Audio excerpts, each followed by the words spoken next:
commentary on today's top news stories and your take on what the world is coming to. Afternoons with Rob Breckenridge. Call or text 403-974-8255. Out-of-town calls 1-800-563-7770. Afternoons with Rob Breckenridge. 770 CHQR.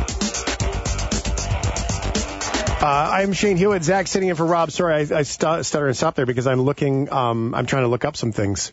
Text messages coming in. Our conversation about the royal family and the monarchy. Here's a couple of the texts that I did want to get to very quickly. By the way, along with you on your text messages, I also have spelled the word czar wrong many times today, as I did a little bit more deep dive on some of this stuff. So a texter said, if you like Crown and like the House of Windsor and all these, I know CNN's promoting a new show too about the Windsors, Mountbattens, whatever. The whole Mountbatten Windsor thing is, if you just learn that, it'll be mind blown about the Mountbattens and the battle to get the Mountbattens back in the royal family. Anyway, sidebar. The Last Tsars on Netflix, the texter says, is excellent, as well as Empire of the Tsars for anyone interested in Russian history and the background on that end of the royals. And what happens there. And another texter had said it's hypocritical and opportunistic for Harry and Meg because they're born into this. I can't imagine what it'd be like to live in a world where it's shut your face hole. You got to stand there. You're not allowed to have an opinion. You're not allowed to have it. By the way, you're sixth in line to the throne. You're never going to do this. And you're expected to be here every day. And just do it. That's your life. You don't get to choose.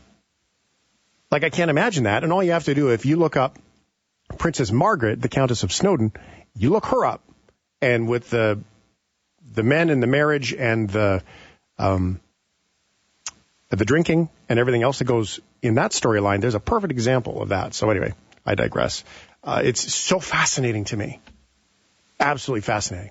Another thing, 2 weeks ago, I really wanted to clean up a conversation. I had a guest on, a white hat hacker, a hacker that finds information and tries to let people know that their stuff is out there.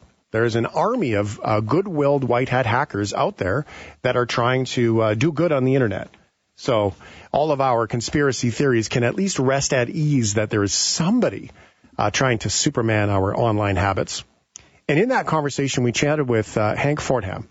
And Hank let us know what is a white hacker, what they do. Here's why we need to reapproach this conversation, because something has changed. WeLeakInfo.com. It was a website that I said on the air today, or 2 weeks ago, where you could go in, you could search and find out if you were online. Your information was online. How did it get online? I found out the Fitness Pal Under Armour app is what was claimed to be how my information was leaked online. I didn't ever hear for Under Armour. I didn't hear from my Fitness Pal. I didn't hear anything that my information, my birth date, my email address, and all that stuff was online. I hadn't put any payment information, just some basics, but there it was online. Now, joining me on the phone again is Hank Fordham one more time as we talk about this, because WeLeakInfo.com has found themselves a little bit of trouble. This information. It's not very often that I print off documents from the United States Department of Justice and the District of Columbia, but it seems like the FBI has seized this website, which is huge. Joining me on the phone again is Hank to talk about this more. Hey, Hank, how are you, bud? Hey, thanks for having me again. Yeah, I appreciate it very much. Now, you sent me this information late last week when it first came out. Were you surprised by this? Because the headline of it from the FBI says, WeLeakInfo.com domain name has been seized. No, I wasn't surprised. I kind of saw this coming. There have been websites and services that did the same thing as WeLeakInfo did before, one example being Leaked Source. And pretty much the same thing happens with them sooner or later as what happened here with WeLeakInfo. It's illegal, the service that they're offering. And so it was kind of only a matter of time before the website was taken down. There's even still alternatives up right now that you can access, like Have I Been Pwned, Dehashed, Snus Space, and there's tons of other ones. Wow.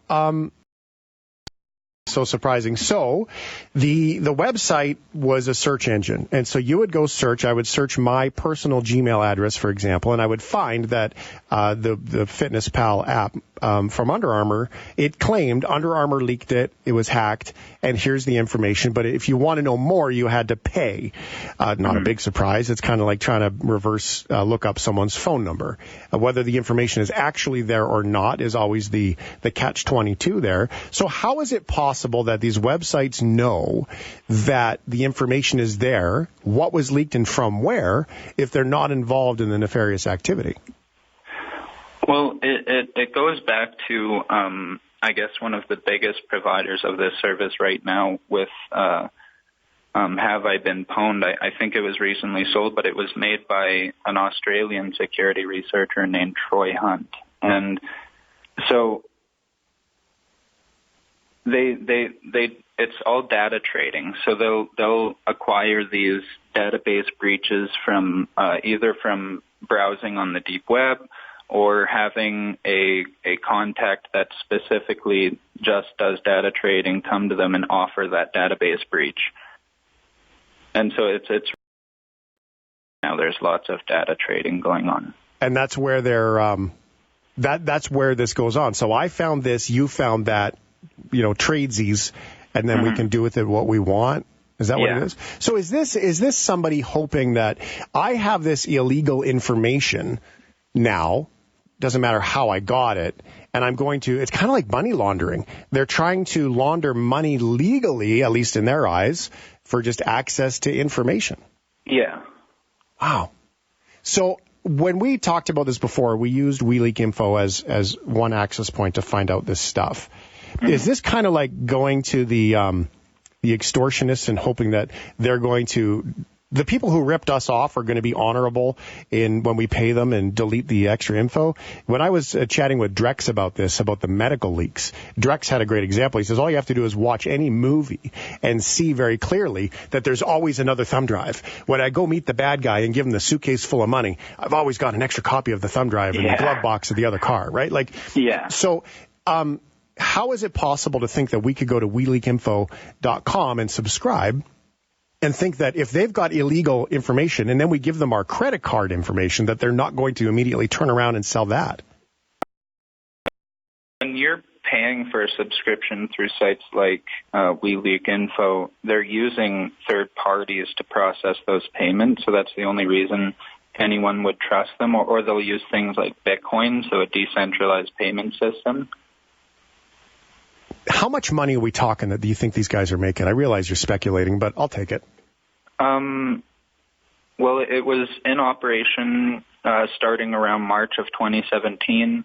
They offered a few different packages, like one day a trial was $2, 1 week $7, a month for $25, or 3 months for $70 in U.S. currency, of course. And so having been running from 2017 and with, at least 10,000 concurrent users every month, they would have made a pretty penny out of this. I would say over 100,000 easily. So the website claimed to provide its users search engine review and obtain the personal information illegally, 10,000 different data breaches containing 12 billion indexed records, names, email addresses, usernames, phone numbers, passwords for online accounts. The website and more. And so sold subscriptions so that any user could access the results of this and get the detail of what was let out there. As a hacker, do you really have, seriously, talk to me here, Hank. Talk to me, brother. Do you really have a different password for every login? Yeah, and I strongly suggest doing that. I have unique passwords for social media, for banking, gaming, you name it. I strongly recommend that if not using a password manager to make different passwords for all of your accounts, using a simple method of generating a different password for each account. So one example being, hello, this is my Facebook account, welcome 123. And then, hello, this is my Nest account, welcome 123. So those are much more secure than a very basic password, and it's much more secure than just reusing your password across services. So That seems like a lot, but isn't it possible, just like these websites get hacked, that the password manager would get hacked? There's a little more to it, and it makes it a lot harder for the hacker, especially if you've done things like enable two-factor authentication. When it goes, I mean, this is a lot of work, and how bad is it? How many people are still using love1234 or QWERTY 12345, God is great or whatever, the most common passwords ever? Because you see that from the white hat hacker perspective. I mean, how dumb are we, Hank? I think it's startling how many people still use really easy to guess or just really basic passwords in general, something easy to brute force.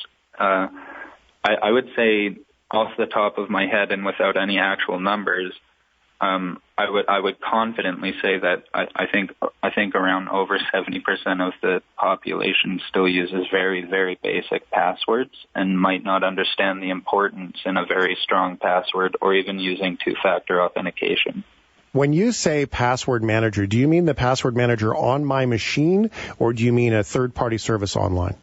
A third-party service like Google's password manager that they offer, or GAuth, is amazing and a really good extra step in the middle.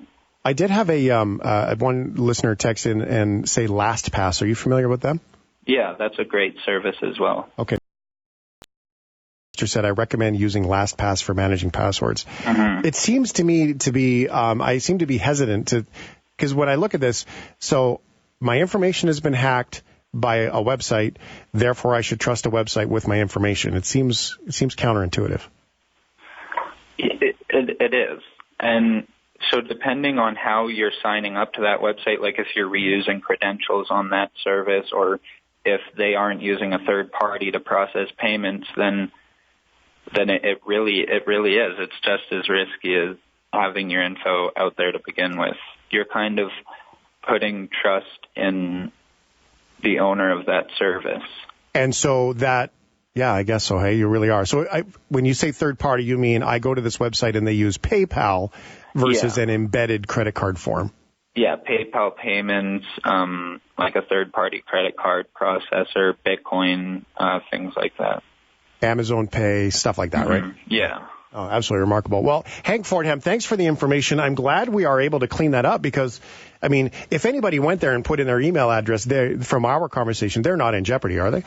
No. I mean, it's obvious without saying that obviously the FBI knows service now, but they also know how people were using that service. So if you're going on there and you're searching your phone number, your passwords, and seeing if it's been leaked, not only do they not have a record of exactly what you searched, they can't really see how many you made. Like, so if you were to go on there and you searched like password 123 to see if your password had been leaked, it's not going to say that you searched and that your email searched password 123. It's going to match your search with a hash. So what it does is attach a random set of numbers and letters to your search and tries to match that against their database. So there's no actual plain text records, if you know what I mean. Yeah, I do. There's no way of reading what you've